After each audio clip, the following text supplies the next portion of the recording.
Well, hello, everybody out there in YouTube land. This is Lisa again with another edition of the Book and Banter Society. And on this episode, I am going to be talking about the movie Sugar Hill, rated PG 1974, with a running time of 1 hour and 31 minutes. Okay, here's your favorite part, right? The disclaimer. The views and opinions expressed on the Book and Banner Society are my opinions and my opinions alone. I am not a professional movie critic. I am just someone who likes movies and I'm just sharing them with you. And also keep in mind there may be something I say, there may be something in the pictures I show or something within the movie itself that may trigger you. I don't know, but just letting you know that you have been warned. And I'm warning you about a spoiler alert. I'm gonna freaking tell you everything about this movie except the ending. So just letting you know, I'm gonna tell you everything except how it ends. All right, that's out the way. So let's have some fun. All right. You guys got your popcorn, your candy, your soda, water, whatever you're drinking, adult beverage, whatever you got, get nice and cozy because it is lights, camera, action. Okay, the movie starts off very dramatically because, boom, right in the beginning of the movie, you're watching a voodoo ritual. It's like, oh, okay. And there's music playing in the background, and the guy is saying supernatural voodoo woman. It's like, okay. And then the next thing you know, lights come on, people are clapping, and guess what? You are at Club Haiti. So, yeah, that voodoo ritual you were watching, it was a show. It was just a dance routine put on by the dancers at Club Haiti. And let me tell you, the performance was absolutely amazing. And look who was watching the dance routine, our main character. So, ladies and gentlemen, meet Diana Sugar Hill. So Diana's at Club Haiti having a good time. She watched the dance routine and now she's at the bar sipping on a nice ice cold adult beverage, looking nice, feeling nice, and uh-oh, looks like a gentleman is about to approach her. Well, as you can see by that big smile on Diana's face, I think she knows this gentleman. She knows him very well. It is actually Langston, her fiance. And not only is he her fiance, he is actually the owner of Club Haiti. So he walks up to her. They're so happy to see each other. He asked her, well, how did you like the performance? She thought the performance was great. And then they expressed their love for each other. You know, that romantic banter. Oh no. And here are the bad guys showing up unannounced at Langston's club. And the guy, I don't know, that's not even a checkered suit, right? It's not even striped. What kind of pattern is that, you guys? Right? Anyway, that gentleman in the patterned suit, his name is Fabulous. And he's just coming to the club on behalf of his boss named Morgan. And Morgan wants to know, okay, Langston, are you going to be selling the club or, what's going on? And Langston is like, no, I will not be selling the club. And that is that. Wow, look at Fabulous. The way he's looking at Langston. He's like, whoa, all right, look at Langston trying to talk tough. So he's like, okay, I'm going to ask you one more time. Are you going to sell the club to my boss? And Langston is like, no, I'm not. And Fabulous is like, is that final? Langston is like, yes, that's final. And, Fabulous is like, okay, all right. And of course, he had to throw in some jabs. He was talking about Diana, and he was like, ooh, Langston, you got a nice looking woman there. Looks like she has a lot of class. I don't even know why she's hanging out with a guy like you. It's like, oh God, here we go, right? So Langston is like, "Man, just get the hell out of my club?" And so Fabulous and the bad guys, they're like, "Okay, all right," they're they tone it down a little bit now, and they were like, "All right," and they leave. So they leave, and Diana comes up behind Langston, and she's like, "I don't know about these guys, sweetie. I mean, it looks like they're trying to play games with you." And he reassures her, like, look, nothing is going to happen to me. I've dealt with guys like this before. It's like, I'm not worried. There's no point in you being worried. But Diana's like, I just don't want anything to happen to my man? And he's like, I will be fine. Well, I guess Langston couldn't take care of himself because just moments later, unfortunately, the bad guys just beat him and they actually beat him to death. So one of the guys that works at the club, I guess he's one of the cooks, and he was taking out the trash, and he just saw him laying there. So he went to go get Diana, and she's just hysterical. She's like, "Please, Langston, don't leave me, please." I mean, one minute he was fine, and just a few minutes later, he's dead. And now here it is the next day, and the bad guys have all assembled at Morgan's place. And basically, all they're doing in this scene is making fun of Langston, making fun of how they killed him, and making fun of his death.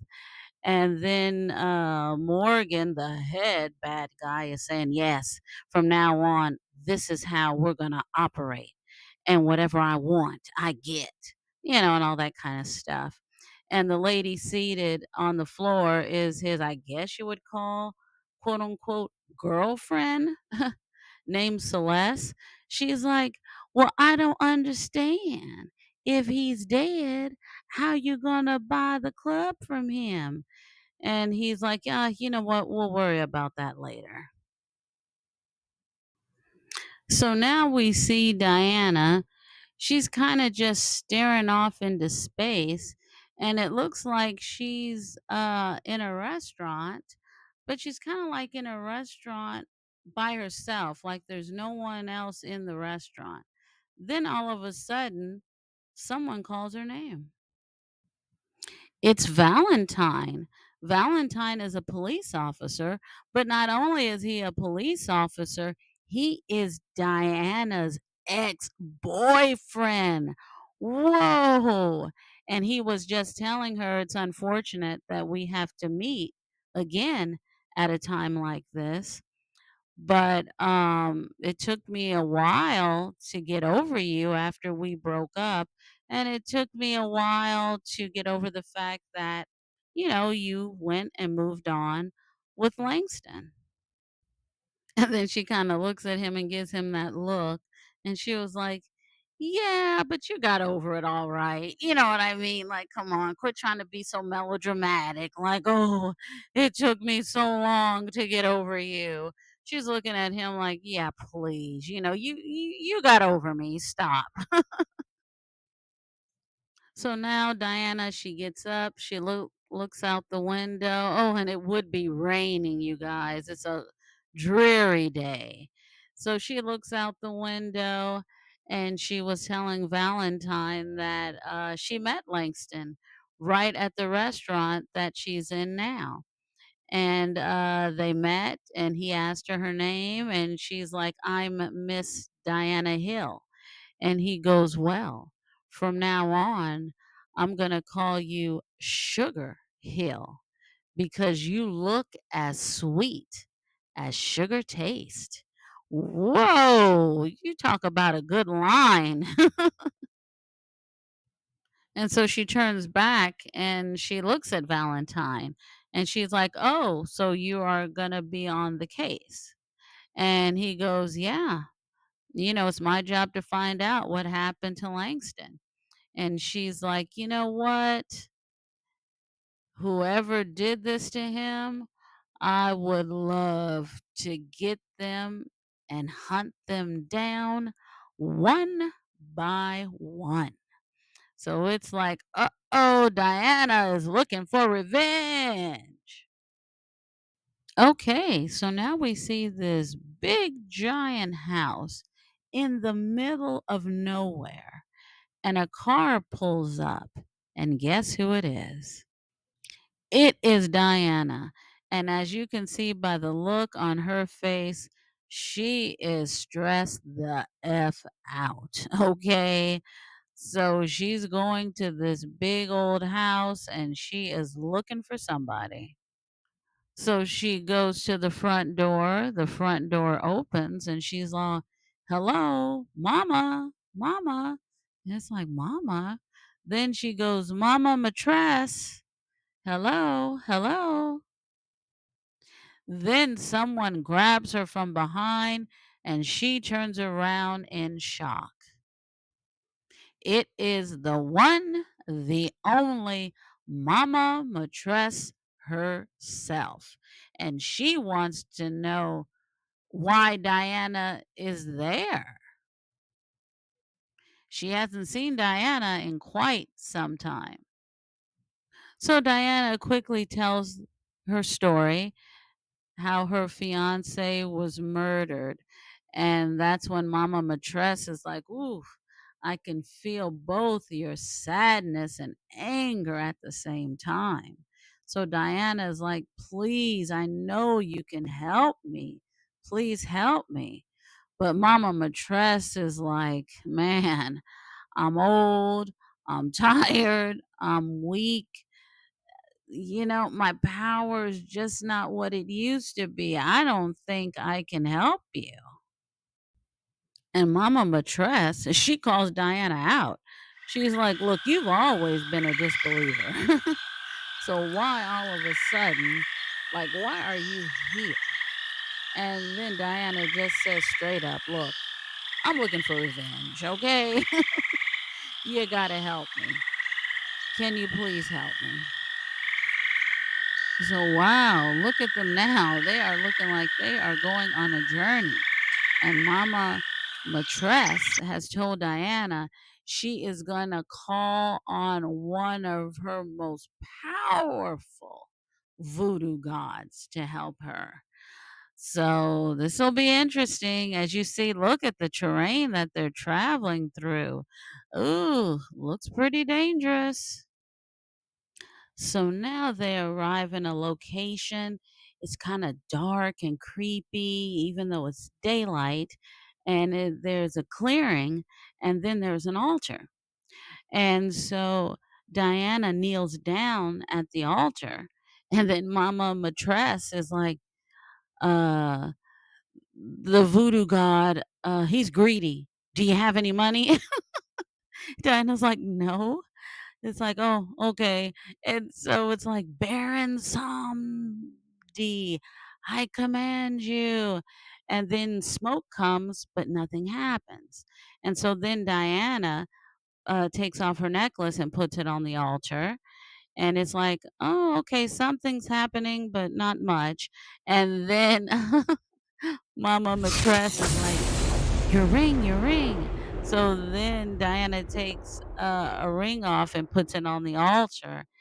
And then all of a sudden, stuff happens and someone appears. It is Baron Somdi. And he wants to know, okay, who woke me up? And then he looks and he knows Mama Matrice. And he goes, oh, Mama Matrice.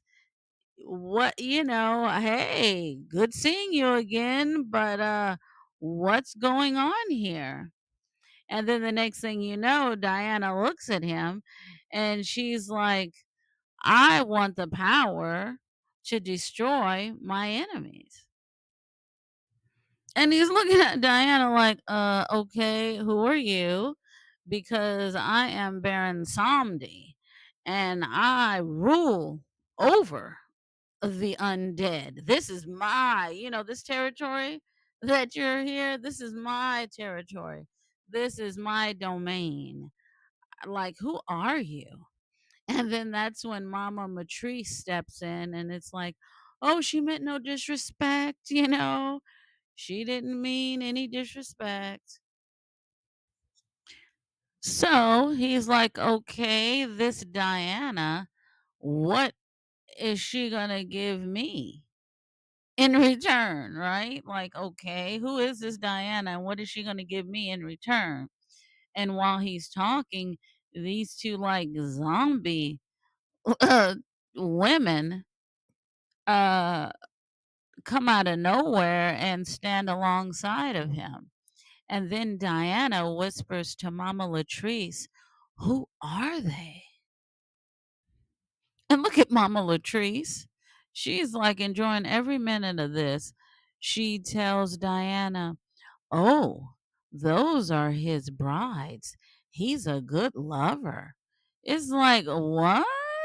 So this is like, this is turning into something a little freaky here. It's like, okay. So Diana is like, well, you know what? I'll give you my soul. And he's looking like, what? He goes, soul? He said, woman, I am not interested in souls. So it's kind of like, okay, what do you want? Oh, I guess he wants Diana, I guess. So as you can see, the Baron's face changes a little bit. Now he can tell that Diana is really not that impressed as far as, because he has this booming voice and he's all, oh, oh, oh. And she's like, okay, yeah, that's great. So he looks at her and he's like, oh, you're not afraid of me. And she's like, no, I'm not. And he's also, what do you want, from me? And she's like, look, I am looking for revenge. I need some men killed. And it's going to take more than one person to do it. So she's telling him, so do you have other people that can assist? And he's like, I have an entire army waiting for your orders. Whoa. So there you go, Diana. He's ready. So the next thing you know, he summons them up. Like, come on, rise. Let's go. And the next thing you know, the earth starts to move. And it's like, uh oh. Ew. This is when the creeping starts. I guess this scene lasts for, I don't know, maybe 2 or 3 minutes. And you slowly see these, like, I don't know, zombie creatures rising up from the dead. Look at those eyes. Gosh. And keep in mind, Diana and Mama Matrice, they're in the middle of all of this, just watching all of these zombie creatures like rise up from the dead all around them, like Thriller. But look at Mama Latrice. Look, she's scared, but then at the same time, look at her. She's happy and fascinated, like so many different emotions that she has. It's like, all right.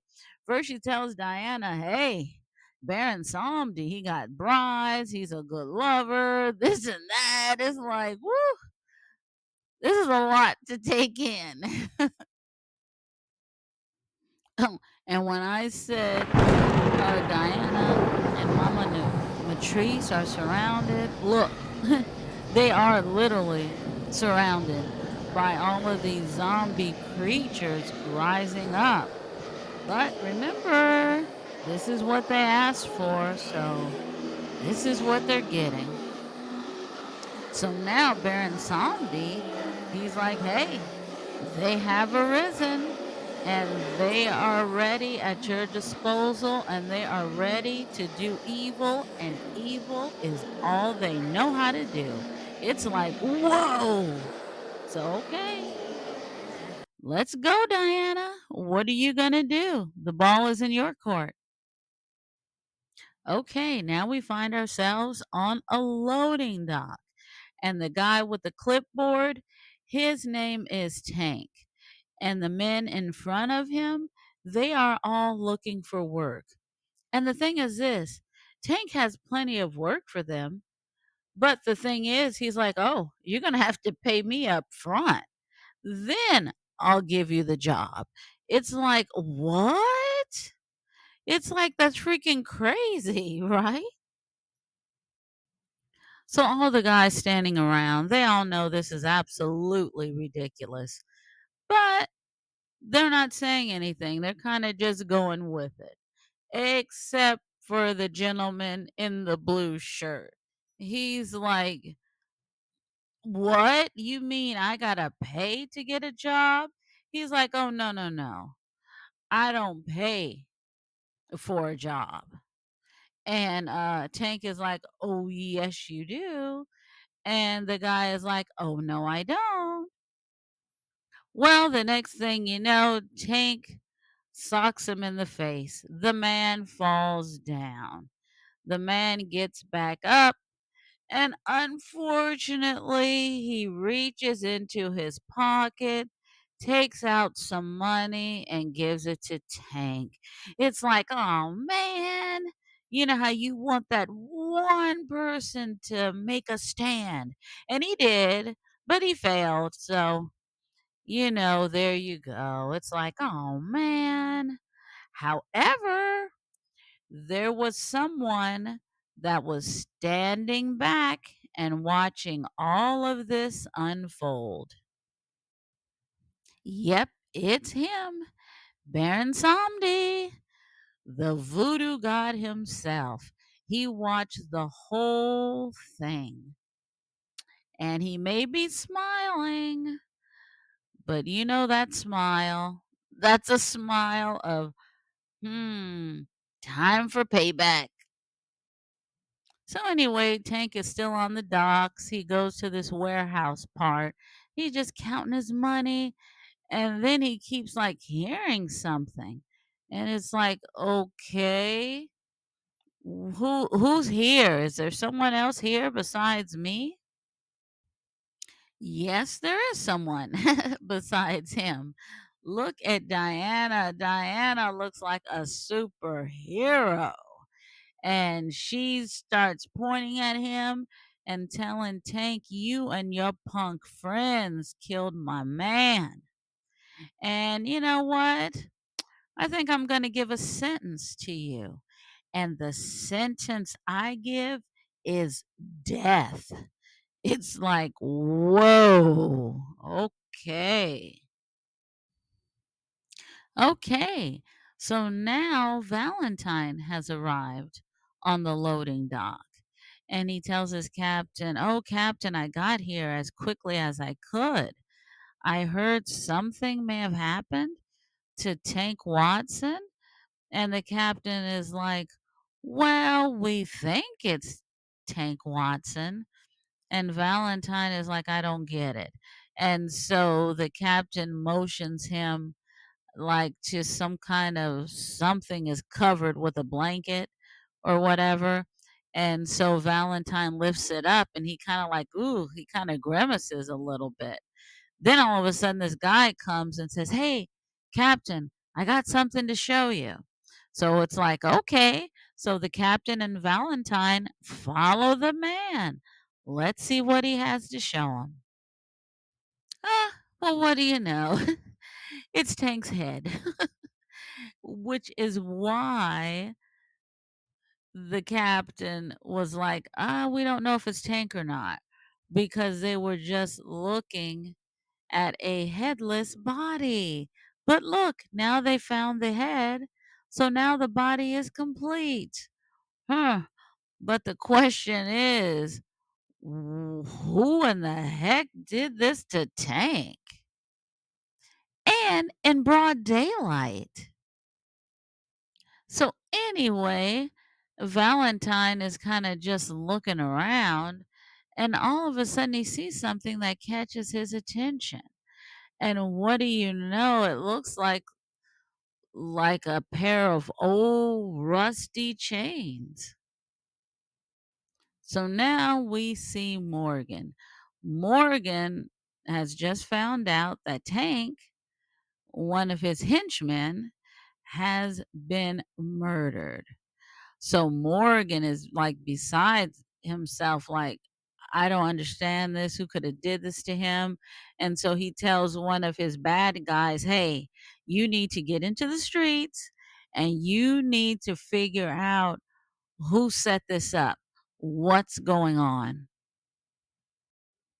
Okay, so now we find Valentine at the lab. I'm assuming it's a police lab. And Valentine, remember, he found those shackles. And he's like, hey, so any luck about these shackles? And the guy in the yellow shirt is like, oh, people find these slave shackles all the time in the swamps. He's like, yeah, that's really nothing unusual. And Valentine's like, okay, seems unusual to me, but not to you, but all right. And so he's like, but this is what I want to show you. And so it's like, okay, well, what is it? And the guy is like, well, there was mold around Tank's neck. It's like, well, what do you mean mold? And then he was like, yeah, and also dead skin cells. It's like, okay, what are you trying to say? What's going on? So the guy in the yellow shirt is like, I'm just telling you, whoever murdered Tank Watson, they had mold on them and dead skin cells. Well, actually, dead skin. So Valentine was like, none of this makes sense because then that would mean the person that killed Tank was dead themselves. And the guy's like, hey, I just work here. No, he didn't say that, but it's kind of like he doesn't have an answer for it. And who do we have here? Now we have Diana, and Diana is getting ready to have a little talk with Morgan. And Morgan, he's trying to be cordial to her, very polite. Oh, why don't you sit down? Would you like something to eat? And, Diana is like, no, I'm good. I'm good. And then he's like, oh, well, maybe you want some coffee. And then he kind of snaps his finger at his girlfriend, Celeste, uh, go get her some coffee. And then Celeste, fake smile, faded. She's like, oh, I don't wait on. Then before she could say the word, that's when Diana's like, "Oh no, I'm fine. No coffee for me." It's like, "Ooh, Celeste. We're gonna have to watch her. She is something else." So now Morgan is like, "Oh, it's such a shame what happened to Langston. I considered him a friend." It's like, "Yeah, right." And then he was all, "Oh, and you know what? We were in negotiations so I could buy the club from him." And then that's when Diana is like, well, actually, I own the club now. The club is mine. And look at his face. Look how his face dropped. And, he played it off real quick. He was like, well, a lovely lady like you? Are you sure you want to run a nightclub? And Diana's like, you know what? I don't know. Why not? The club is very successful and it kind of can almost run itself. And then Morgan was like, yeah, but some things turn out successful and then they become unsuccessful. It's like, okay. And she's like, so what exactly are you trying to say? And basically, he said, you know what? Maybe you should sell the club to someone that has experience. And then that's when Diana was like, she was trying to pretend to be naive. She was like, oh, I just haven't even been thinking about the club. I have a lot on my mind. I'm still, reeling from Langston's death. And he goes, oh, of course, of course. I understand, it's no problem at all. And something along the lines, and maybe, we'll meet again. It was lovely meeting you. So Diana stands to get up, and then she says, oh, you can call me Sugar. All of my friends call me Sugar.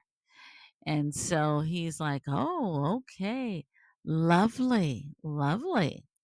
So now the next thing you know, Diana leaves right out the door. And Celeste, Morgan's girlfriend, was not happy with this meeting because she watched it all unfold. Well, you knew this was coming, right? Now you have Sugar or Diana, whichever you prefer. You see her, she's at the club that she now owns. But look who's there. Look who comes barging into the club. It is Celeste. And she tells Diana, oh, if you're waiting on Morgan to show up, he's not showing up. And blah, blah, blah, blah, blah. And blah, blah, blah, blah, blah. Well, you already know this was coming. Well, Celeste, her only response to that comment was to call Diana a particular word and then boom, slap her across the face. It's like, oh no. Mm-mm. You already know what's going to happen next. Diana slaps her right back and slaps her hard. And look at this. The bartender. The bartender is watching them fight. I don't know if he's just watching. Well, I'll just step in if I see uh one is trying to kill the other. I don't know. He's just sitting back watching. And this fight is a mess. I mean, Celeste takes a wine bottle and breaks it and tries to cut Diana. I mean, this is a really, really wild fight. So then the bartender, without any emotion or anything like that, he just hands Sugar this large white container. And then Diana says, try this from Sugar. And then the next thing you know, she dumps the container all over Celeste. And it turns out to be crushed ice. And look at Celeste. Celeste is, ooh, she's so upset. And she tells Diana, I'm going to get you for this. It's like, ooh, the drama and the saga continues. Hey, you guys, need a ride? I suggest you pass this one up. As you can see, this is a Baron Samdi, and he's actually looking at one of the bad guys, and he motions him over to his taxi and he's like, "Hey, guess what? Your boss Morgan, he wants to see you." And the bad guy's like, "What?" He's like, "Yeah, hop in." And the bad guy does. And look who we have here. We have Diana, Miss Superhero herself. And she tells the guy, "Hello, remember me?" And the end result of Diana meeting with this bad guy? Well, let's just say these hungry pigs got a full stomach and the bad guy is gone. Diana is now doing her thing. And we find out she is a photographer. That's what she does for a living. So she's just snap, snap, snap, strike a pose, doing her thing. Then she gets a visit from someone. Now, this visit is going to be mixed with business and a little hint of pleasure all at the same time. Well, what do you know? It's Valentine. And Diana's like, "Oh, it's been a minute since you've been around, Valentine. What brings you here?" And he goes, "Well, this is kind of like a business visit." And Diana was like, "Oh, well, I remember when it was pleasure." And Valentine was like, "Oh, well, maybe we can switch it around." I'm like, "Ooh, look at them. Flirty, flirty, flirty." And how long has Langston been dead? Hasn't been that long. But anyway, to make a long story short, Valentine, their conversation starts getting a little serious because he lets Diana know that two of Morgan's men have been murdered. And she's like, "Okay, so, I mean, am I supposed to be sad about it or what?" And he was like, "No, no." He goes, "I'm just, I'm a police officer. I'm just, sometimes I go on hunches, and I'm just trying to figure it out." And basically, she's like, "Hey, are you trying to insinuate I had something to do with it?" And he's all, "No, no. I was just wondering, would you happen to have any kind of information?"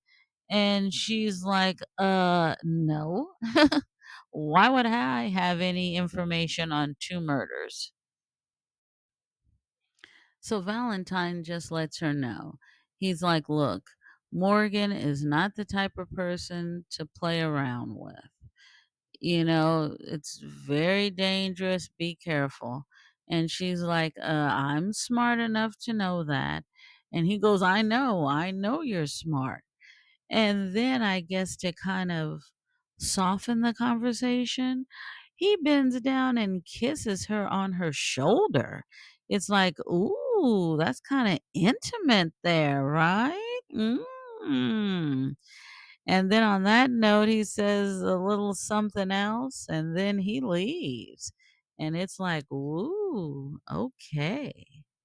But at the same time, it kind of gets Diana wondering because she's like, "Uh-oh, my ex-boyfriend is hot on the case."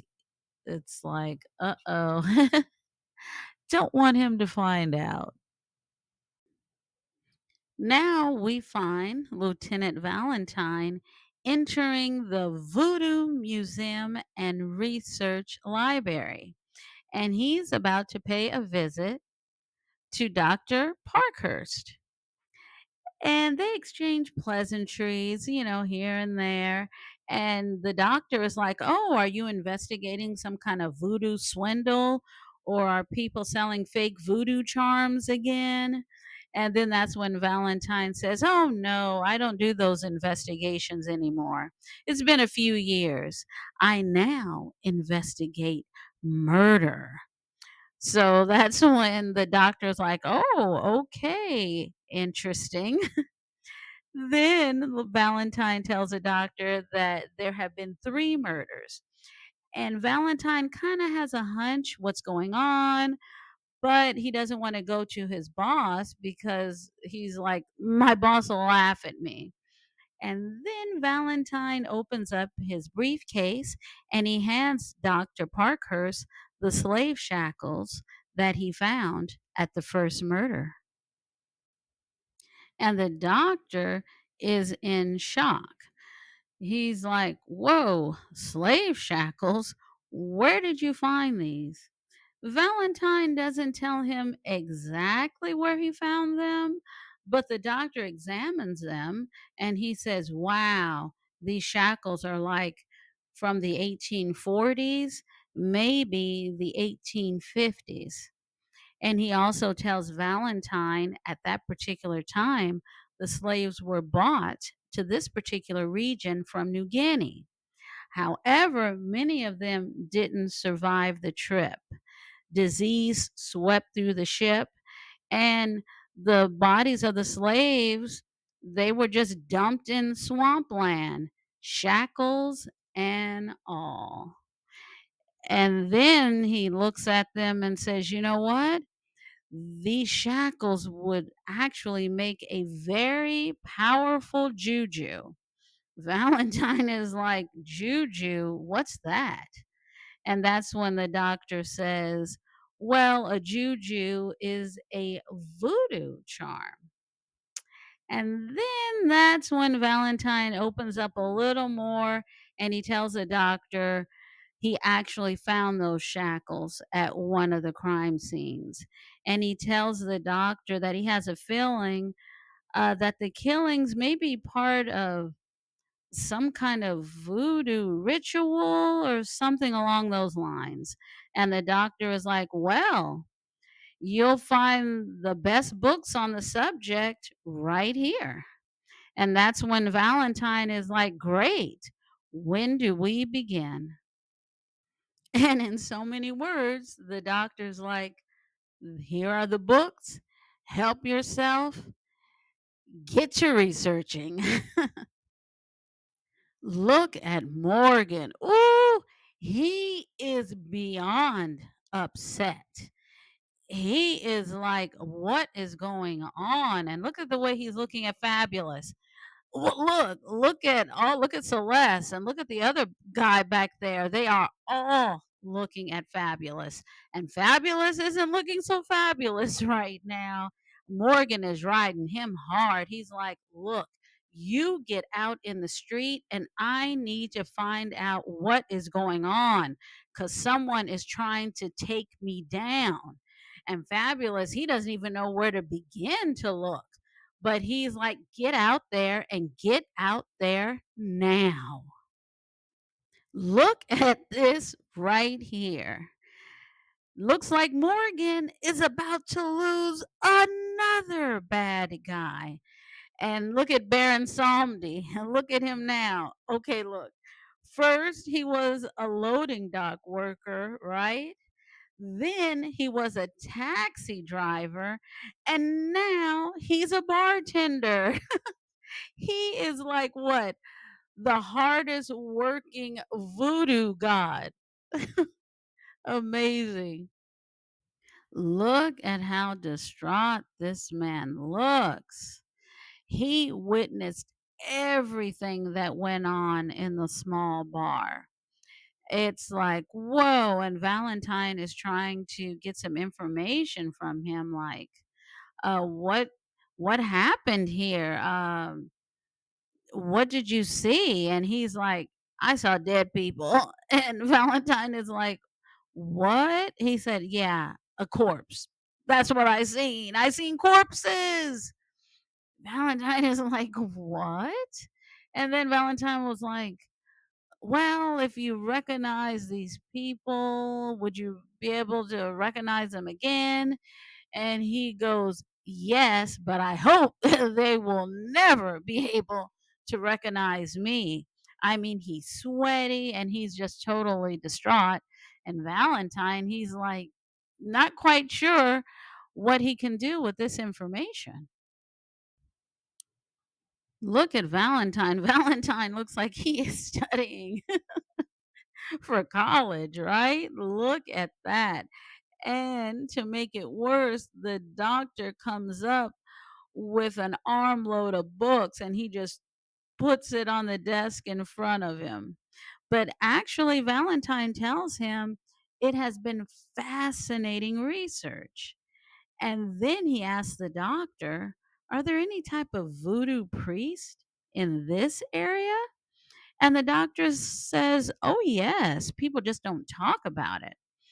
The doctor goes on to say, at one time, there was a voodoo queen, and she reigned for years. She was so powerful, there was a rumor that she could actually summon the dead. Woo, that's some heavy stuff. Then Valentine wanted to know, oh, well, how long has she been dead? The doctor says, Mama Matress is definitely not dead. Then Valentine wants to know, okay, then where can I find her? The doctor, well, he doesn't know because he was saying whenever he dealt with her, they kind of like met like at a road junction, kind of like a crossroads type thing. So he's kind of like, you know. But then you can see Valentine, his the wheels are turning in his brain, and he kind of has an idea of maybe where he can find her. And look at the top of your screen. Valentine is no dummy. Before he leaves his car, he calls the police station and let them know he is at Hill Mansion. I don't blame him. That's right. Before anything goes down, this is where I'm at. Oh, and look at the bottom of your screen. Look who comes out to greet him. It is none other than Diana with another cute outfit, right? And then he's like, whoa, what are you doing all the way out here? And she tells him, well, sometimes I like to be out somewhere where it's nice and quiet. And he was like, yeah, okay, I can understand that. So they walk around, they're talking, and then he tells her, I didn't know your family had such an interesting history. And Diana's like, oh, really? What's so interesting? And Valentine says straight out, voodoo. Diana, hey, she plays it off. She doesn't skip a beat. She's like, oh, every old house around here has some type of history. And Valentine is like, yeah, but usually not every house is tied to a resident voodoo priestess. Then, they're still doing some talking, and it says, would it be possible if I were to see Mama Matress? And then Diana, she's acting like she's in shock. She's like, oh my God, why would you want to do something like that? That is absolutely ridiculous. And then he tells her, well, I think these killings, I don't know, they may have to do with some kind of voodoo ritual. And Diana, she's still playing it off. And she's just like, oh, come on. Are you running out of suspects? You can't be that desperate. Now we're talking about voodoo. And that's when the gentleman who's working in the yard turns around. Because, of course, he's been listening to their conversation, right? And what is the slang? He was ear hustling. Come on, you guys. You can't be surprised by now. Of course, it's the one, the only Baron Somdi himself. Only this time, he calls himself Sam. So Diana introduces him as Sam, and Sam tells Valentine, oh, yes, I'm the caretaker here, and I've been working here forever. It's like, okay. And so Diana tells Sam, well, Lieutenant Valentine here, he wants to talk to Mama Matress. And then Diana And Bear and Somdi kind of look at each other. They laugh a little bit, and Valentine's looking at both of them like, "Ooh, they're crazy." But then Diana says, "Come on, let's go find her." But then Sam says, "Well, you know what, miss? Let me go first because you know there's a lot of vermin and snakes around." And when he says that, he looks at Valentine, kind of try to shake him to kind of scare him. But Valentine, he's like, "Man, whatever. Just lead the way." And lead the way he does. And they haven't been walking that long. And all of a sudden, they come to something in the road, like boom, something that shocks them. And it's none other than Mama Matress herself. She looks at Valentine and then she puts his face in her hands and she just looks him dead in his eyes and said, "This man is not a believer." And that's all she says. And then she just scurries off. Valentine tries to go after her, but a certain someone stands in his way. And that's when Baron Samdi says, "If she wants to find you, she'll find you." And then that's when Valentine is like, "But wait, but," and then he's like I said, she'll know how to find you. And at this point, Valentine knows, hey, if I push any further, it's going to get physical. So I'm just going to let this one ride. But he makes a comment, for her to be at least 100 or over 100, she sure does move fast. But Baron Somdi doesn't say anything, and neither does Diana. And then he asks Diana straight up, "Do you believe in the undead?" And Diana, she's still acting. "Oh my God, that's crazy talk. No, I do not." And Valentine says, "Well, to be honest with you, I do. I do believe it." And she's like, "Hey, everyone's entitled to their own opinion." And he kind of just looks at her and he's like, "I gotta go. I'll call you tonight." So as Valentine leaves, Baron Samdi is kind of looking at him, and Diana is watching him go as well because we know, Diana is having a problem. What is she gonna do? It looks like Valentine is getting in the way of her revenge. Diana's at work again with her photography. This is a photo shoot at her house. Man, what a cool job, right? It's like, how cool. But then it looks like she has two visitors that are going to interrupt her photo shoot. And that is none other than Morgan and Fabulous. They stop by to let Diana know the papers have been drawn up for Morgan to buy her club. And Diana's like, "Oh, okay, fine. Do you have the papers?" And Fabulous reaches into his suit pocket and takes out the papers.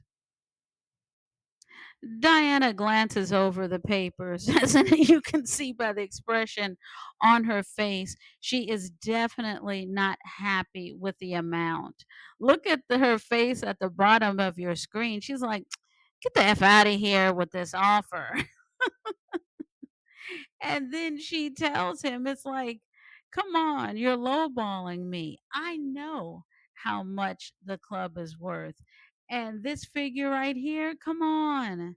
It's a lowball amount." And she tells him, "Look, I don't have time to play games." And Morgan tells her, "Well, I don't either because I was never good at playing games." It's like, whoa. And Diana's like, "So what's going to happen to me if I don't do what you want?" And Morgan is like, just sign the papers and all your worries will be over and you will have all the money you need. Diana, she's looking over the agreement again and she's saying, you know what? How about paying me a little bonus? The kind of bonus that the tax man won't know about. And besides, Morgan, you won't miss the money anyway. So why don't you give me a bonus around, let's say, 10 grand? And Morgan, you can kind of tell he's like, he's not happy with it, but he agrees to the amount. And Diana's like, oh, in that case, I should have asked for more. And that's when Morgan is like, you're too smart of a girl to ask for more. You know how not to push things too far. And that's when Diana, oh, and by the way, too, then he says a couple of little flirty things with her, you know what I mean? And she just looks at him and rolls her eyes and says, I got to get back to work. And she literally gets back to work. Now we're back at Morgan's place, and he stuffs a wad of money into an envelope, and he tells one of his henchmen to give this to Diana and give it to her tonight. And the guy is like, okay, no problem. It's done. And then Celeste here, you see in the blue dress, Morgan's girlfriend is like, I don't understand. How come you're giving her extra money? And then Morgan is like, just shut your mouth. And it's like, wow. And so he dismisses her and walks away from her. Then he turns his attention to Fabulous because he wants to know, okay, now what is the word on the street? Have you been hearing anything new? What's going on? Fabulous is like, nothing, just a bunch of crazy talk about like voodoo. So now Morgan is like, you know what? I'm pretty sure now it's someone from out of state. Because if it was someone here, we would have definitely found out who it is by now. So Fabulous, he's like, hey, do you want me to go out of state? I can take a trip up north and see what's going on. And that's when Morgan was like, I need you here next to me. You stay close to me at all times. So, yeah, the heat is on. And like I had said before, you can tell Morgan he's mad and scared all at the same time. So the bad guy plays Diana a visit. However, see, I thought he was going to maybe ring her doorbell, knock on the door, just hand her the envelope, and that was it. But nah, he went like creeping around her house when she wasn't home. And well, he creeped around and snooped around too much. And now, as you can see by the picture, he has gotten himself in a world of trouble. So let's just say another bad guy. Well, what's that song? And another one's gone, another one's gone, another one bites the dust. Now we have Diana paying a visit to Morgan, and she lets Morgan know that, hey, your man never showed up at my house and he never gave me the $10,000. Well, of course, we know that's not true, but that's what she's telling Morgan. So Morgan is like, oh no, and he looks at Fabulous and he says, get up and get moving. You find him and you find my $10,000. And Fabulous like, okay, okay, I'm on it, I'm on it. And then Diana tells Morgan, hey, is this some kind of setup? Are you trying to set me up or something? And he assures her, oh, no, not at all. How do I know you're not trying to set me up? And then that's when Diana says, oh, trust me. And Morgan says, I trust no one. I can be persuaded. And then he pats the couch and he's all, come on, why don't you sit down? It's like, ooh. And then he starts rubbing all over her legs. It's like, oh my God, where is this going? Then the next thing you know, he grabs Diana by her neck and he tells her, if I find out you're trying to mess with me, you'll live just long enough to regret it. It's like, whoa. And then he pushes her away from him and he tells her, get out. And you can tell Diana, she's very distraught. So she leaves. Now, did you think Diana was going to take that sitting down? Oh, no, no, no. Remember, Diana is still on a rampage, okay? Now we see her at a massage parlor. And she tells the lady, she goes, hey, I want to play a prank on someone. He's one of your regulars that go here. And the lady's like, oh, I don't know about, pulling pranks and stuff like that. I don't know about that. And then Diana's like, hey, I'll give you a little bit of money. How about $100? The lady's like, I don't know about that. And then Diana says, well, why don't we make it 120? And look at the lady smiling. The lady's like, it is a deal.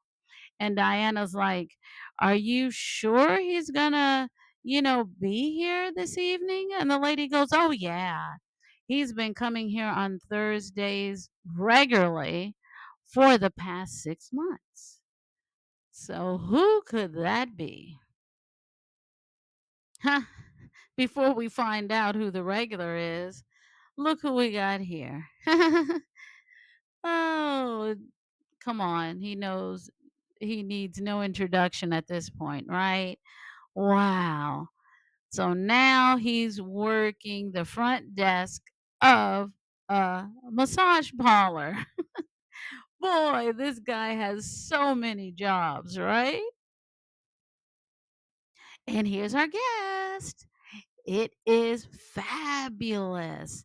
And he has no idea who is standing over him. Wow. And Diana changes her voice a little bit and she starts rubbing his back. And then she says, hey, how about if I get a couple of girls to come in here and rub your back? And he's all, ooh, I like that. And well, RIP, fabulous. That's all I can say to you. RIP. Valentine is really closing in. And it's gotten to the point where he's like, look, I have to tell my boss.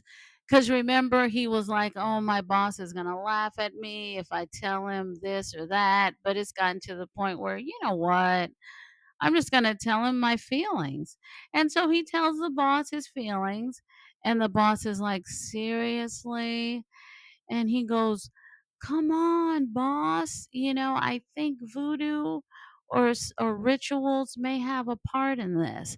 And his boss tells him, okay, I'm going to let you go ahead and take that route, but do it quietly because we don't want everybody in the police department to know we're crazy. And so, with that, Valentine smiles and now he feels confident like, yes, my boss has my back. And he leaves the office and he is set to continue his investigation, which is going very well because he is hot on the trail. Well, it's time to have a little meeting. Baron Salmdy is he kind of has a feeling that Valentine and Diana, huh, their relationship is a little intimate. So he's like, "Oh, do you like this guy?" And Diana says, "I like him, very much." But at the same time, the Baron is like, he's kind of getting in the way. I can remove him very quick. And Diana's like, no, you don't. And he's like, oh, come on, it'll be quick. I can do it. She's like, absolutely not. But she says, I want him stopped. But I don't want you to harm him and I don't want him to feel any pain. And the Baron goes, hey, it's done. So he takes out this voodoo doll and he takes like a little needle or a little pin and he puts it right on the leg of the voodoo doll. And guess what happens? Well, what happens is Valentine, he feels the pain as he's walking down a flight of stairs and he ends up falling down a flight of stairs. And now you see him, he's in the hospital, he's in a wheelchair. But Valentine is like, God, it's so interesting. My leg is broken, but I feel no pain. And he gets a little visitor, and that is Diana.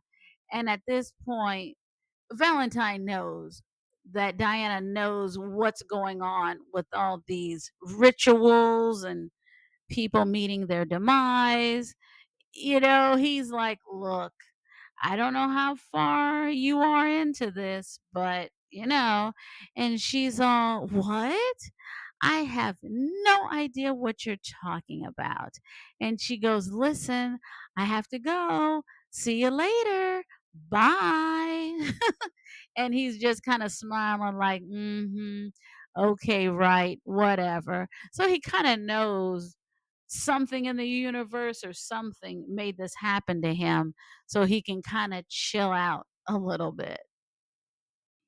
So Diana was nice and cheery with Valentine, but she's not nice and cheery now. As you can see, it's dark. She's on a payphone, and guess who she's calling? She's calling Morgan, and Morgan is like, "Look, I'm tired of playing games with you. It's over. It's over. I'm tired." And she goes, "You know what? I'm tired of playing games with you too. And guess what? I'm not selling you the club. So how do you like that?" And he goes, "Oh, no, no, no, no, no. This is ridiculous." And she goes, "You know what? Why don't you meet me at Hill Mansion? And we're going to talk about this." And he's like, "What? Hill Mansion? And he goes, "You know what? I'll find it." And she goes, "Okay." So, so they're gonna have a meeting.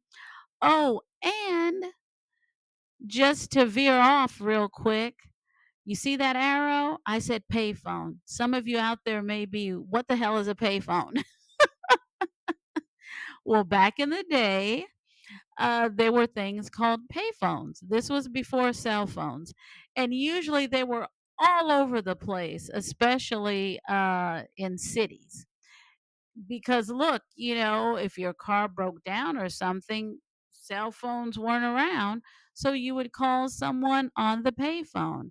And payphones could usually be found at gas stations, in front of supermarkets, by nightclubs, all kinds of different places, and there were a lot of them.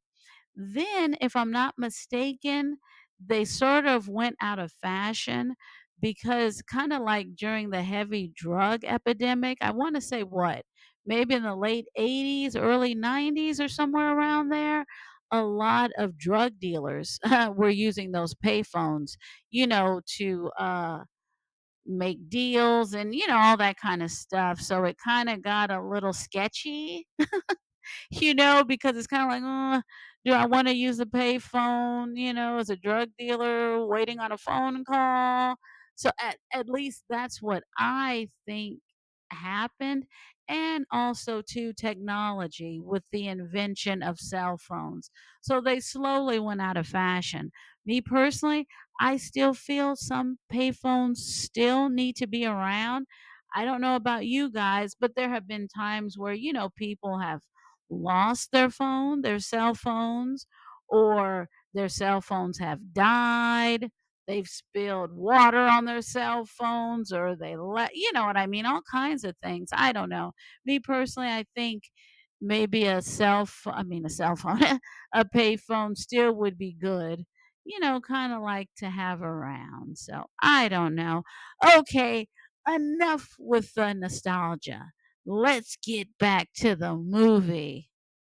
So Morgan's getting ready to meet Diana at the mansion. And when I say he's getting ready, look at the picture.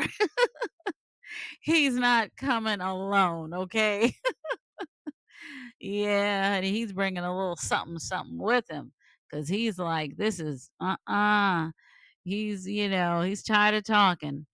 And actually Celeste is going to go with him. But look at Diana. Diana, look at her. She is ready. She's like bring it on. Now, come on, you guys. Did you think I was going to tell you how it ends? No, I'm not going to tell you how it ends. You'll have to watch the movie and figure it out for yourself. Yes, look, I've told you everything else. I'm not going to blow the ending for you. So go ahead and watch it. It is very, very interesting.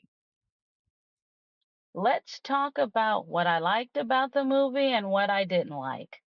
But first, let's talk about the filming location. This movie was shot in Houston, Texas. I know it comes across as having that Louisiana type feel to it, but it was actually shot in Houston, Texas. Filming began in September of 1973 and it lasted for a few weeks, about 3 weeks, so not that long. And when you watch the movie, you'll see a scene where the character Valentine goes to the Voodoo Museum. Actually, that's a public library, and it's still there to this day. So that's interesting. I forgot the name of the library too. But yep, it is still there. All right. Let's talk about the opening music. The opening song was excellent. Supernatural Voodoo Woman. Perfect, perfect song for this film. That song was performed by the Originals. Now, the Originals were popular between, I would say, the 1960s and 1970s. Two of their hits, Baby, I'm For Real. Oh, that's a good song. Oh, and one of my favorites, they had a song called The Bells. Oh, I love that little, slow song. I'll never hear the bells if you leave me. Oh my God. Yeah, I know I can't sing. I know. You don't have to tell me. But oh, that song, oh, the harmony, excellent. All right. And the opening scene of the movie I loved. The opening scene is like a voodoo ritual. So, just when it reaches its crescendo and da da da, boom, it stops, bright lights come on, and you realize you're looking at a performance, not a real voodoo ritual. You're looking at a dance performance in a nightclub. I go, oh, I love this because you're thinking, this is the beginning of the movie, like, ooh, the voodoo. Nope, you're watching a performance. And I love that. And the dancers did one heck of a job. I love that. I love the premise of the movie. A woman uses voodoo and slave zombies to get revenge. I mean, come on. That makes you want to watch the movie, right? Have you ever even heard of slave zombies? Come on. And I love the visuals, the sound, and the camera work. Because, keep in mind with low budget films, the sound may go in and out. You may see the boom mic up above.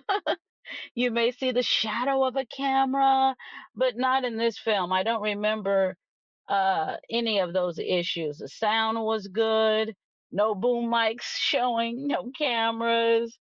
So, yeah, and the visuals were really, really good. The lead actress, Marky Bay. I love the way she delivered her lines, and the chemistry that she had between Valentine was great because you got to feel like it did seem like they were exes or something. I don't know. It was, I just loved it. And I also love the fact that she kind of mixed, how would you say it? She had a little bit of sexiness flirtiness and toughness all at the same time. And none of those three things were kind of like over the top. I really like that. And her outfits. Oh, her outfits were amazing. Because I thought this movie may be a little too cheesy when I first watched it, because it's kind of like, she's a good looking woman, she wears nice outfits, okay, and she delivers a couple of lines. Oh, no, no, no, don't be fooled. Marky can act. So, yeah, so definitely, I was definitely fooled by that. Let's see what else. The uniqueness. Now, the interesting thing about this movie, it is unique as far as a premise. Just like with Blackula, the premise was like a little bit of slavery mixed in, which is interesting. Because with Blackula, it was, an African prince goes to Count Dracula's castle to have a conversation with him to end slavery. It's like, okay, this is very interesting to open up a horror film. And just like with this one, she uses slave zombies to get her revenge. So definitely, definitely interesting there. Oh, I love the characters. I mean, Baron Somdi, you he could be an over the top character, but it worked. Oh my God. Pedro Cooley, the actor that played Baron Samdi, did a hell of a job with this. I mean, and I wonder, did he have fun doing it? Because it seemed like you could have a lot of fun playing this character. So I enjoyed watching him on screen, most definitely. Yeah, and everybody, it was just enjoyable. I like that. And the zombies. And it's so interesting with these zombies. I kind of got the feeling that they were professional dancers in the beginning of the movie when they're coming up from the grave. It's kind of done kind of like in a nice performance piece. I don't know. It's kind of hard for me to explain. It's just like, and they don't look like regular zombies. You know what I mean? Like, walking around like that. No, no, no. It's almost like, I don't know. You'll have, like I said, watch the movie. It's almost like a nice performance piece that you're watching when they're coming up from the grave. So, yeah, very, very interesting. Now, what else? The dislikes of the movie. To be honest, not that much. The only thing, I wish there was a little more suspense to it. I wish it was one of those movies where you kind of don't know, like the bad guys, someone's getting rid of them one by one. Who could it be? But in this movie, we already know who it is. So it's kind of like it would have been interesting, like, ooh, is it Diana? Or maybe it's her ex-boyfriend. You know what I mean? Is he trying to get back with her? I wish it would have had some type of suspense like that. And the bad guys, the only thing I would say about the bad guys, they didn't scare me that much. Now the lead bad guy did, Morgan. Now he was very menacing, but see, he was menacing in a quiet way. He wasn't like, I'm gonna get you. It was kind of like, come on, Diana, you know, you need to sell the club. You know what I mean? But he would always have that little hint of, little hint of violence. You understand what I'm saying? But yeah, the bad guys, they were, I don't know, your normal bad guys in a 1970s movie. Not saying their acting was bad. That's not what I'm saying. It's just that I didn't get, they weren't as menacing, but Morgan definitely was. And also, too, I would have liked, I know this sounds so weird, just a little more gore. This movie really doesn't have, uh, not really any blood. I know that sounds I know that sounds weird, and I'm not saying I'm looking for a slash fest, or over the top violent. That's not what I'm talking about. But it's just interesting when the bad guys are done in one by one. When I think about it, it's like, oh, it's kind of almost nice, neat, and clean. I guess you would say maybe too clean for me. I don't know. Oh, and the fight scene between Langston and the bad guys. Oh my God. Oh, I wish that could have been reshot. Well, because the thing is this Langston, he's walking to his car, then the bad guys attack him. Well, first of all, the weird thing about it is the bad guys don't bother to change clothes. So they have on these bright suits and all this stuff. And it's like, okay, there's Fabulous right there. Oh, and there's Tank, because they didn't even bother to change their clothes and they wore stockings over their faces. But guess what, you guys? The stockings over their faces, they're sheer. So once again, there's Tank, there's Fabulous. You know what I mean? It was just, And the fight scene, it kind of really wasn't even a fight scene. It was kind of like, eh. But overall, other than that, I really didn't have a problem with the movie. And I definitely recommend it without a doubt.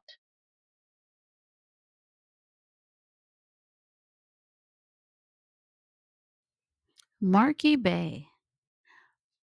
Marky Bay was born Marquita Bay on March the 1st, 1947, in Philadelphia, Pennsylvania.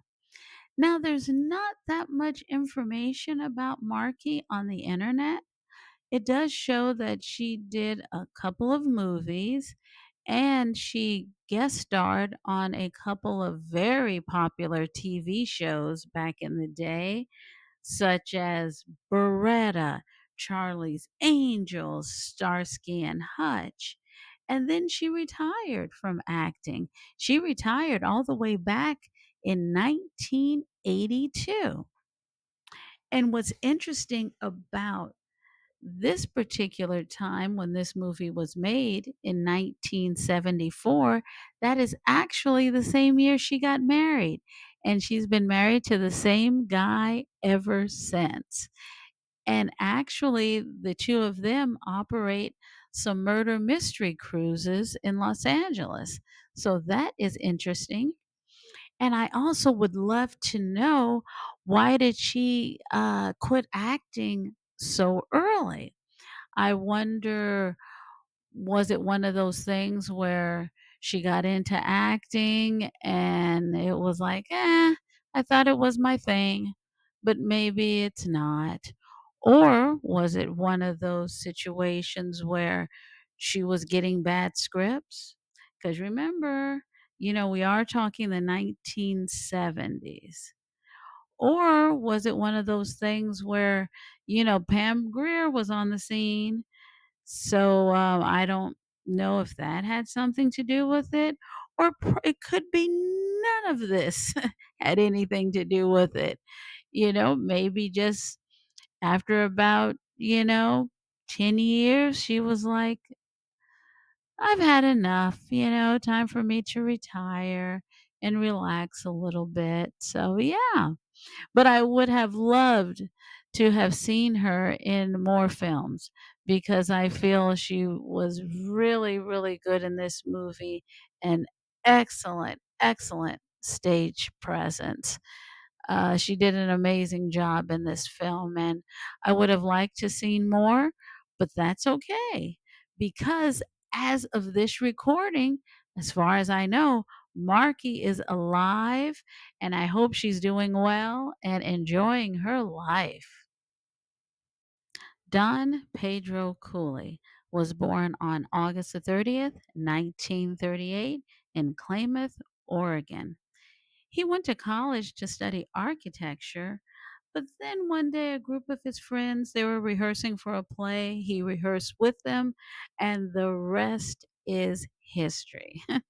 Now, Don was 6'4" and 250 pounds, and his career dates back to the late 1960s.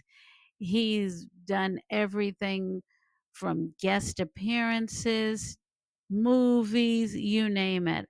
I'll name a few: Little House on the Prairie, Starsky and Hutch. That TV show comes up a lot. on my movie reviews. It seems like a lot of these actors have played in an episode of Starsky and Hutch. And most notably, he was on The Dukes of Hazzard.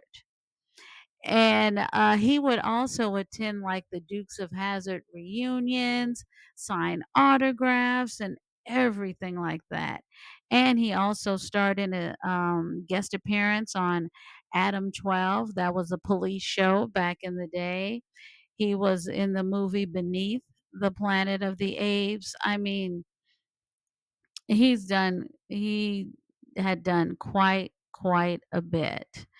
And unfortunately, his last role was in 2016. He passed away on October the 11th, 2017, and unfortunately, he had died of cancer. But I did a little research on him, and it looks like he has tons of fans. And whenever he came out to sign autographs and pictures and things like that, people loved him. And he had a really nice voice. So that was Don Pedro Cooley. Robert Walter Corey was born on November the 3rd, 1925, in San Francisco, California. He actually left school at the age of 14 to have a career in radio. And then he joined the Army during World War II. And while he was in the Army, he formed a theatrical troupe. And then after the war, he returned to acting. Now, the interesting thing about Robert's career is that American International Pictures, they signed him to a 10-year contract because they wanted him to be the successor to Vincent Price. However, timing it just wasn't a factor. Well, at that particular time, the company wasn't making as much money as they used to, and the public was moving away from, I guess you would call those old school type horror films. And to top it off, the co-founder of American International Pictures, he left as well. So it was kind of like, man, all these changes. But Robert went on to do other movies and guest appearances on famous television shows. And I have to say, my favorite performances of his would have to be, well, this one. Man, Sugar Hill, whoa, he was mean, right? But 1970, Count Yorga Vampire. Oh, that's a creepy one. He's good in that one. He plays a vampire. And 1971, Count Yorga, The Return of Count Yorga. It's like, whoa, yeah, he looks like a very scary vampire. And also, um, Dr. Phibbs Rises Again, 1972. That starred Vincent Price. And 1974's Madhouse, also starring Vincent Price. And Robert passed away on February the 20th, 2009, at the Motion Picture and Television Hospital in Woodland Hills, California, at the age of 83. Richard Lawson. Now, Richard Lawson, I've already talked about him in a previous movie review. So check out Scream, Blackula Scream Part 2. And you'll see that I talked about him and as well as his career in that video. So I'm not going to go too deep with this video. But I will say, as far as Richard Lawson, oh my God, his career spans decades. I have been watching Richard Lawson on TV and movies ever since I was a kid. He's one of those actors that would just pop up. It's like, hey, that's Richard again. So it's so nice too that I can see him in this movie all the way back from 1974. I can see him from 1984, 94, 2004. and I can see him this year.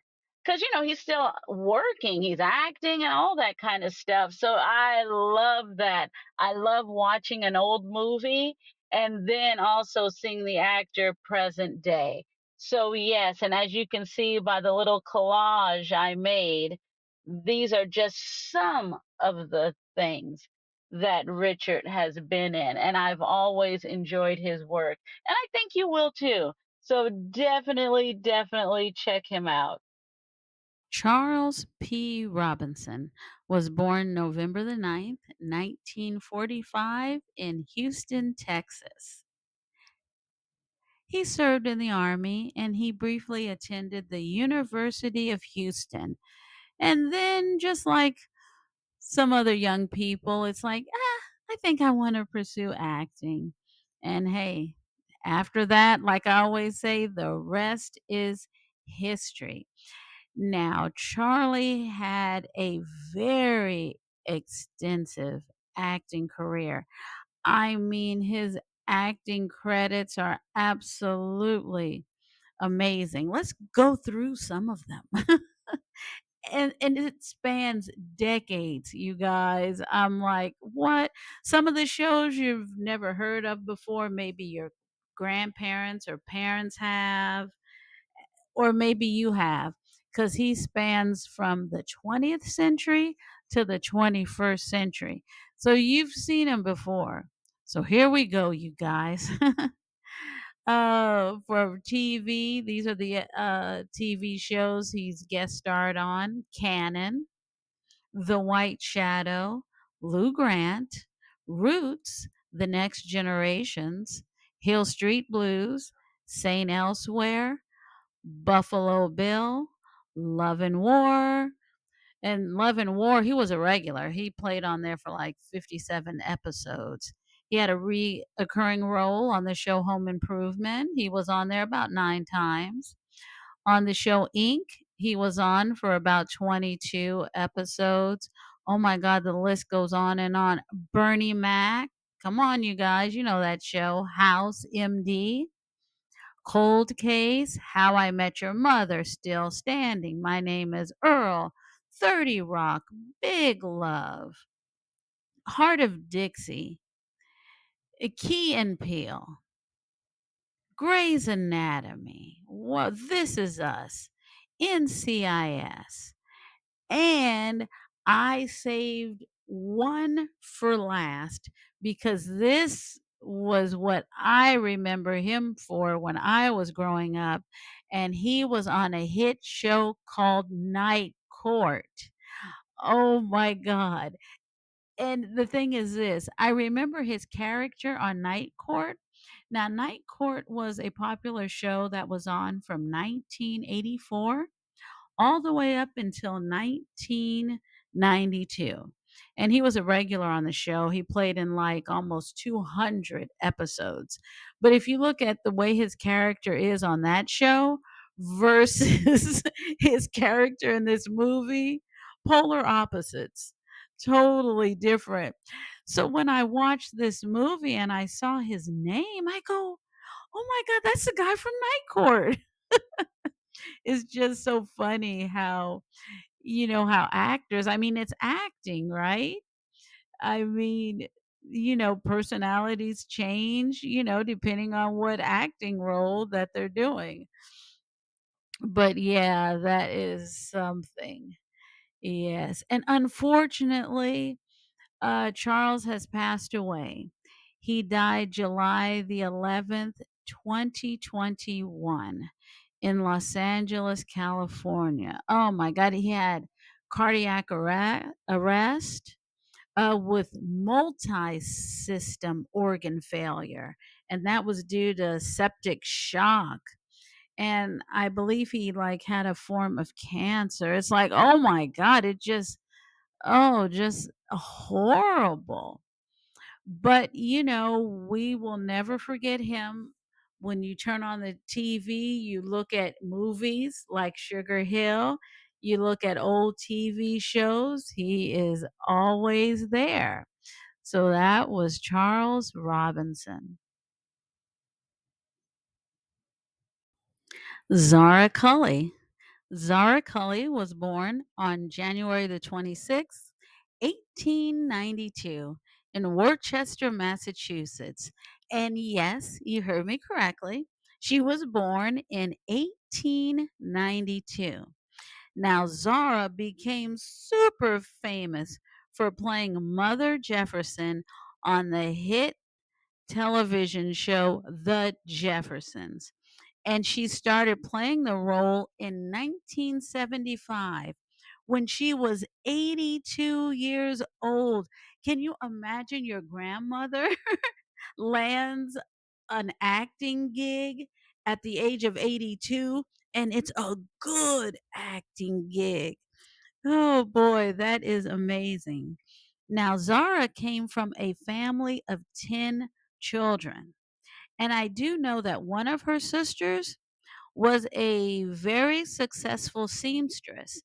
And if I'm not mistaken, she did some designing work for Marian Anderson, the famous black opera singer.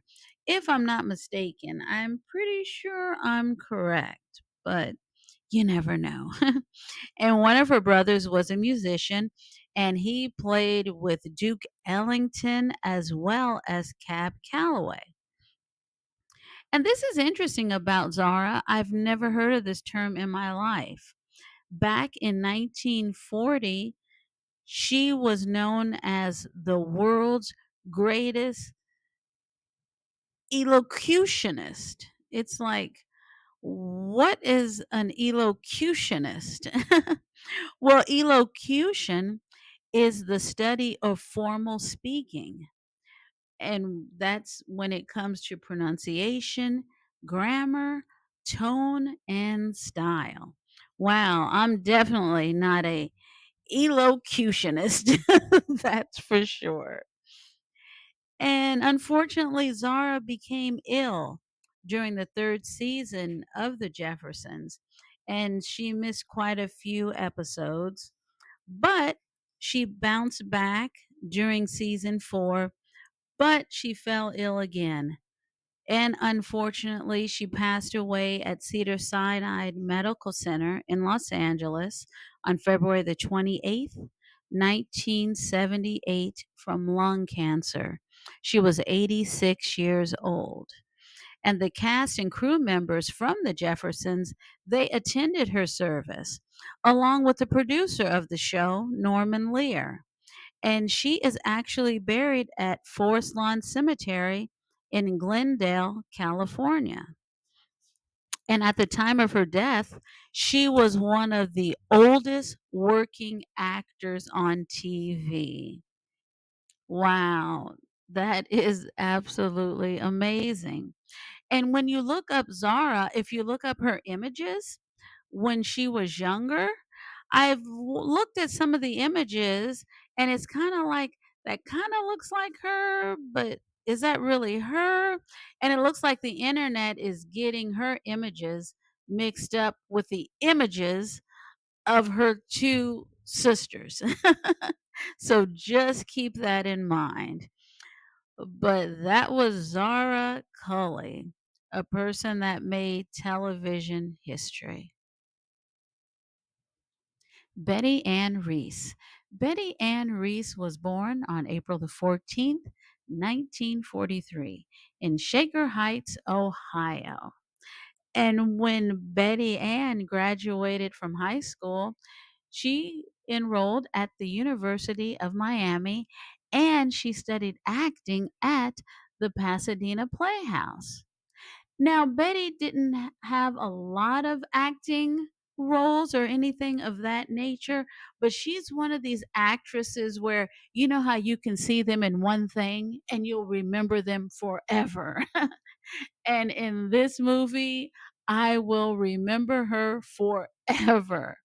And when it came to TV, she made guest appearances on several popular shows back in the day, the soap opera General Hospital, The Doctors, TV shows, Barnaby Jones. Oh my God, I watched that when I was a kid.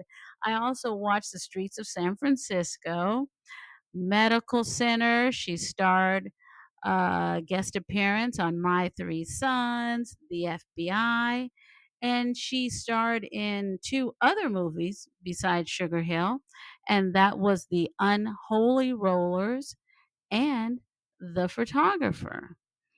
And sadly, Betty Ann has passed away. It's like, man, she passed away just last year on June the 3rd, 2024, at the age of 81. And she died at her home in Hemet, California. And in California, that's like in Riverside County. Man, man, man. Betty Ann is gone. But when it comes to this movie, she will definitely, definitely be remembered. Paul Maslansky. Now, Paul was born in 1933, and he was the director of this movie. And I looked him up like, huh, what has Paul been up to? A lot. Actually, he was a producer of, I think, all of the Police Academy movies. Now, the Police Academy, that franchise was hugely successful. If you've never seen any one of the movies, I definitely suggest you check them out. They're pretty goofy. I mean, I don't know how they stand up to modern day comedy. I don't know. It depends on what kind of comedy you like. But I know I always enjoyed those movies. Gosh, and I think there were like 6 or 7 of them in the franchise. So, yeah, he was a producer of those.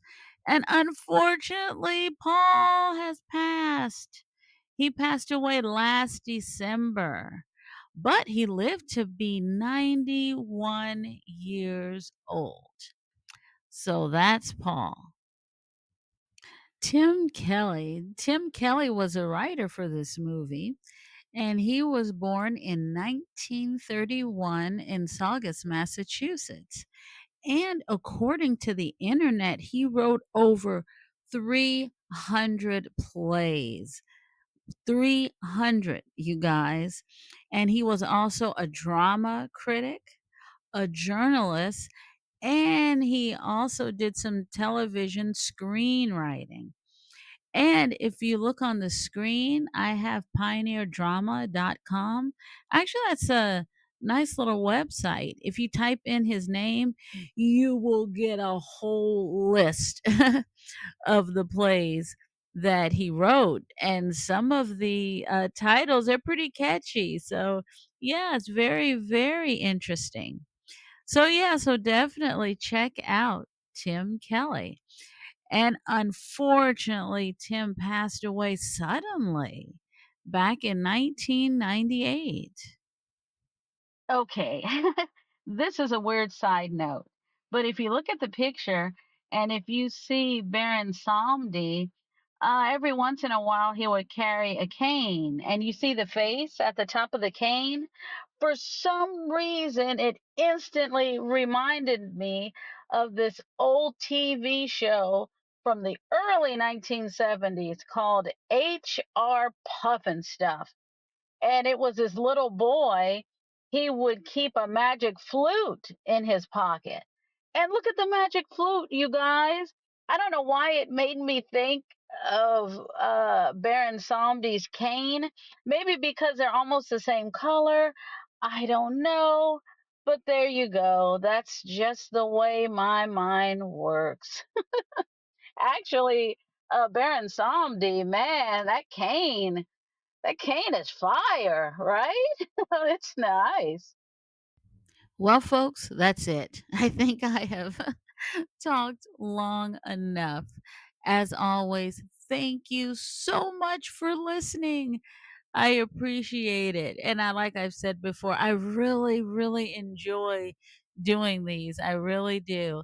It can be a lot of work a little bit there, but I really enjoy doing the research and bringing it to you guys. So thank you so much for watching. I appreciate it. Don't forget to like and subscribe.